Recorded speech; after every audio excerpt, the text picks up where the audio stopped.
cracking, everybody? Buenos dias. Welcome back to the channel. New video. Today's video, we're going to talk about an individual that I met right when I started doing my prison term. I met him as soon as I hit New Folsom B facility, right? So this is in 1995, about February of 95 is when I met him, right? And I could tell from jump. This guy's name was Casper. I'm not going to say where he's from. It's just easier this way, right? So his name was Casper. And you could tell from meeting him that he was a little slow, right? He was a cool cat, you know. He was quiet, you know, but he was slow. So when he left reception, he had got sent to Mule Creek. And when he got there, somebody had told him, like, hey, Holmes, there's a curfew on this yard. You know, you can't be here. So, you know, you might want to get off as soon as possible. He was like, oh, okay. Shit, I didn't know that. So he goes to his cell, and he takes all the batteries out of his celly's radio, right? Puts them in a sock.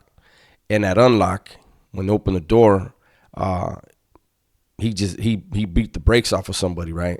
Caught his little 3-month shoe, whatever, and then got transferred to New Folsom, and that's when I met him, right? And like I said, he was quiet, he was humble, but he was slow, right? I didn't mind, you know. I used to chop it up with him. It was so Casper, you know. Well, one day, and we've probably been there, I don't know, 3 weeks, maybe a month. And those of you that have been on B facility in New Folsom, you know that 5 block is the only block on that whole yard that doesn't have a concrete yard. It doesn't have a shoe yard. And instead, where it would have been is just like a patio right there. And it's up on the top of the yard next to the handball court, right? And people used to kick it right there. People would work out right there, just sit there. Well, that's where we're sitting. And we're sitting closer to the handball court. And there's a little patch of dirt right there, right? Well, for some reason, Casper thought it was a good idea, that it would be a good idea to write his barrio in the dirt. He wrote his name, he wrote his barrio, right? And while he's doing it, I'm like, hey, fool, what are you doing, eh? He's like, nah, what? I'm just putting my neighborhood right here. And I'm like, you ain't in your neighborhood, though. Like, he's like, it's all good, homie. I was like, all right.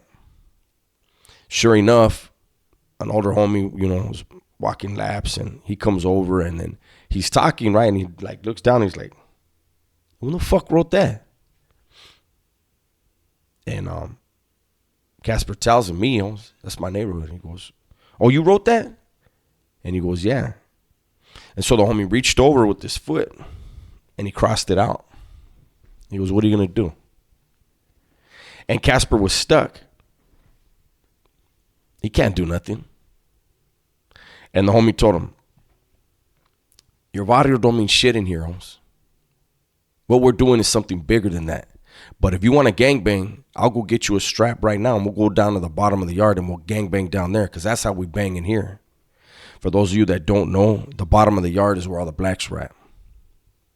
And so he was telling him, you want to gangbang? Let's go bang right now. And he was like, no, hey, Holmes, it's not that serious. He goes, it is. Like, your body don't, you know, it don't mean shit, homie. We're on a different level now. So the homie walks off, right? Casper's looking like a fucking idiot now. I'm laughing at him. The other homies, it's all youngsters that are, you know, in a little row right there. We're all laughing at him. Hey, write it again, fool. Write that shit again. Hey, let's see him cross it out again. You know, we're fucking with him, and he's all butthurt. And I don't know. I think he walked off or something. I don't remember that part, but that incident right there, I've never forgotten. Unfortunately for him, because he was slow, he wound up getting into a thing. I don't remember if they were working on my cell one day, but they moved me back to one block, me and my cellie. They moved us back to one block and they put us in B section. A section at the time, A section was fish roll, and then B and C section were regular, right? So they put me in there, me and my cellie. And there was this one guy, and he happened to be a part of the mesa. Back then it was llaveros, but they still had their little mesas. It different than, you know, when the change got implemented. And there was this dude there that was on the mesa. He had one building. He was a fucking dick. His name was Smiley, right? And bullying is not allowed. For the raza from Southern California and as well as Northern California, I believe bullying isn't allowed. You just can't, you can't let people bully people, right? And, but Smiley was a bully. Straight up dope fiend. And he did, I don't know what something happened between him and Casper, right? And I remember I was sitting there and I was like, hey, Casper, excuse me, I told him, hey, Smiley, hey, why don't you kick back on that vatos? You know what I mean? He ain't all there. And he just shined me on, you know. And I'm a youngster. He had a few years on me, you know. But an older homie from Culver City walked over there and he was like, hey, why don't you leave that vato alone? And he's like, hey, don't worry about it, you know. And I want to say he like smacked the back of Casper's head. Smiley did. Like, fuck's wrong with you, stupid? Something got sucked up. I think it was a cassette or something got sucked up. I don't remember what it was, but Casper did something and Smiley felt like the Judas came and took it. And this was during our day room time because of something that Casper did, right? And we're trying to tell, you know, Smiley like, hey, Holmes, it's about to slow, eh? And I think he smacked him in the back of the head. And then he went and sat down. And he acted like, and it, you know, kind of seemed like Casper was like, fuck it, I'm going to take that, right? And, you know, the rest of us are like feeling uncomfortable now, like what the fuck? And the next thing you know, because Smiley couldn't just leave it at, you know, the little tap on the back of the head, whatever. You don't put your hands on another man, period. That's why, you know, the rest of us were uncomfortable with it. Like, damn, that just happened. But Smiley kept running his fucking mouth, right? And Casper got up and rushed him. He got his ass whooped, but he rushed him, right? And then that was the last I ever saw of him, right? He got transferred. I think he got in trouble in the back, in the hole, right? Now, again, this is in 95, right? Now, this is probably more closer to 96 when this happened, right? But then, when I got out of the shoe, because I went to the shoe right after that, I get out of the shoe, and I told the story about when I got out of the shoe and I got transferred to Tehachapi. Tehachapi had a 90-day curfew. As soon as I got there, my Sally and they snatched us up. I wound up getting off an ad sake. But here's the thing.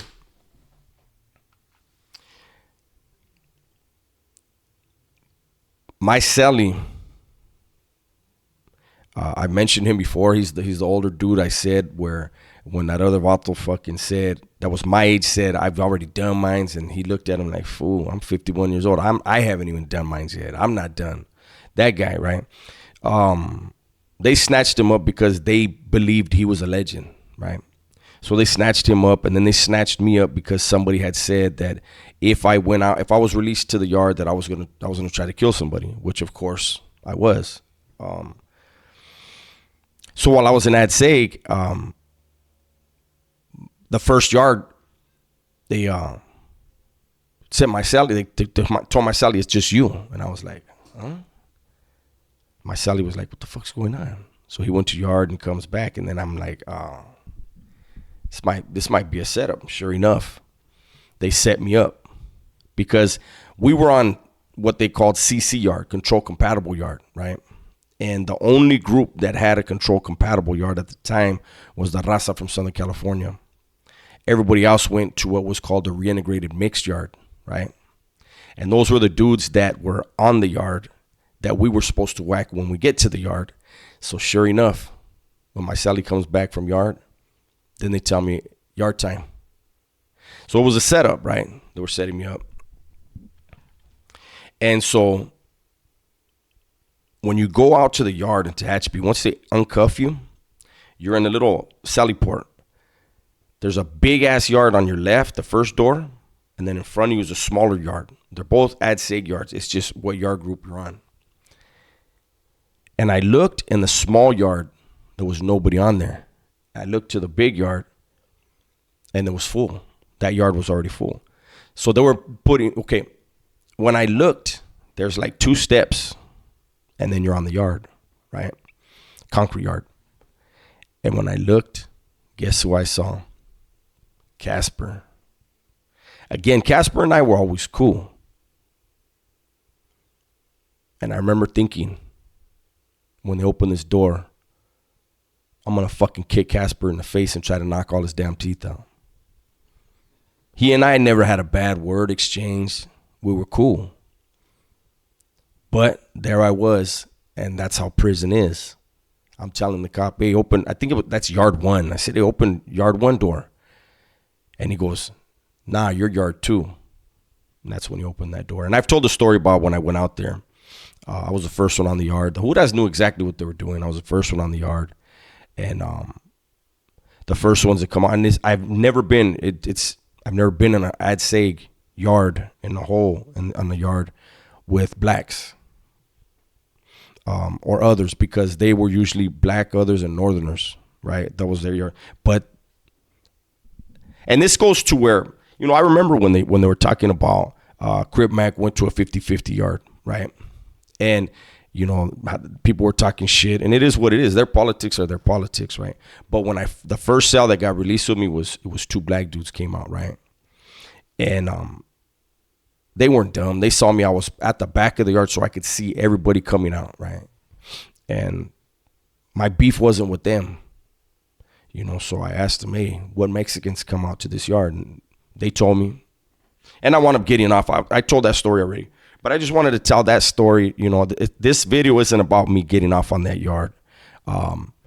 This was more of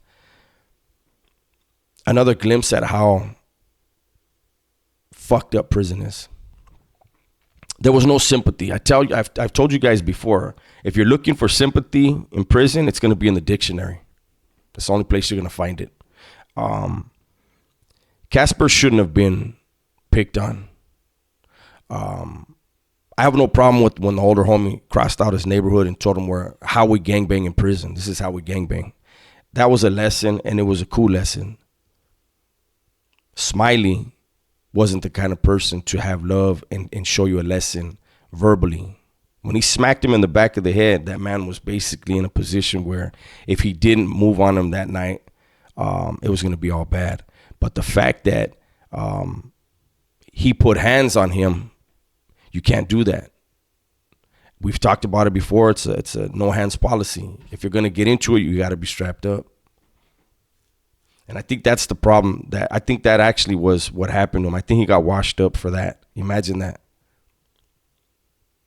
Smiley, because of the little tiny position that he had on the yard, smacks this dude and then has him washed up for fighting back.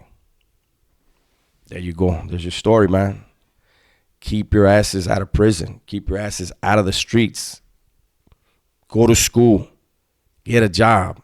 Get a trade. And enjoy life out here with the loved ones that you have. Everybody, please be safe, be smart, and tell the ones you love that you love them. I'm out.